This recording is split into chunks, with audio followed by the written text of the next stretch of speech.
Hey there, Patrick Peace here. Just trying to do a final summary on the epilogue of The End of Faith by Sam Harris. And I have to confess that most of his conclusions I would agree with, because he's talking about, not all his conclusions, of course, but a lot of his conclusions about whenever religion results in,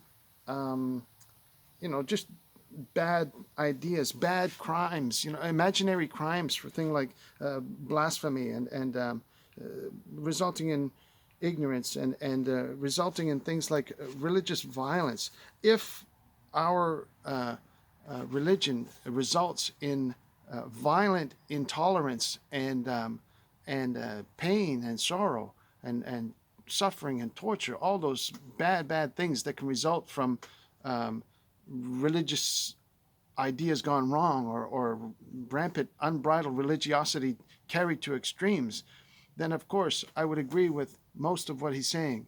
The problem, of course, that I have personally is that he takes the largest view of the bad parts of religion and sort of narrows them down, and also wants to throw out the valuable contributions that have been contained within religion. And by valuable, of course, I would refer to things like the Golden Rule and the teachings of Christ. I'm reminded the Gospel of John doesn't mention the word hell. It has a very different flavor from the other three Gospels. It got some very dynamic mystical truths that I believe are not found anywhere else, and those things are kind of scuttled over in exchange for some mostly rather underhanded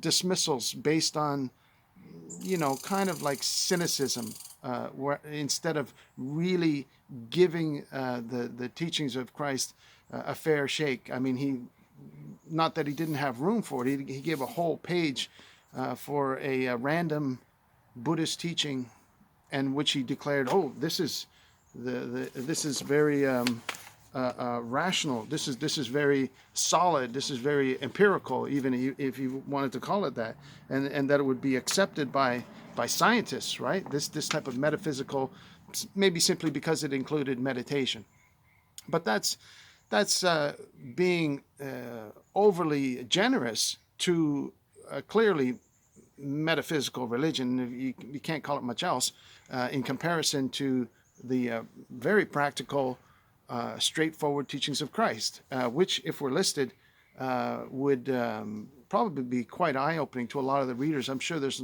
many readers that have no idea what the teachings of Christ even are. I saw an article the other day that listed 49 instructions that Christ gave. Most people don't know any of them. They know love your neighbor and love God. That's it, because he summarized it that way one time.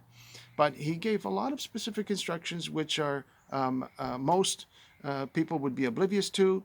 And fair to say that probably Sam is as well, even though he obviously knows a lot of his words from the comments that he makes.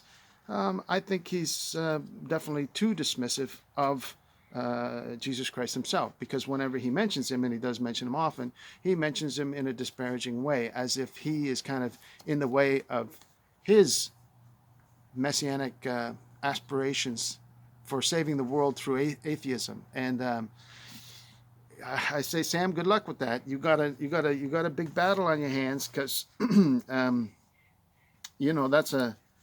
that's a big how can I describe it? That's a big piece of cake to eat all at once, my friend. Right? He's taking on a big challenge. Mind you, he's not alone. He's got a whole bunch of other people helping him at the same time. Dawkins and Hitchens and Yuval Harari and on. There's a whole team of them, right? Daniel Dennett and others. So they're doing their thing and they're prospering by it. But we each have our own timing and our own individual personal experience, which it says, let them forsake the way, and they'll do things in their own time. So God bless them, and we'll see how it goes. But thank you so much for watching, and God bless you. Talk to you soon. Bye bye.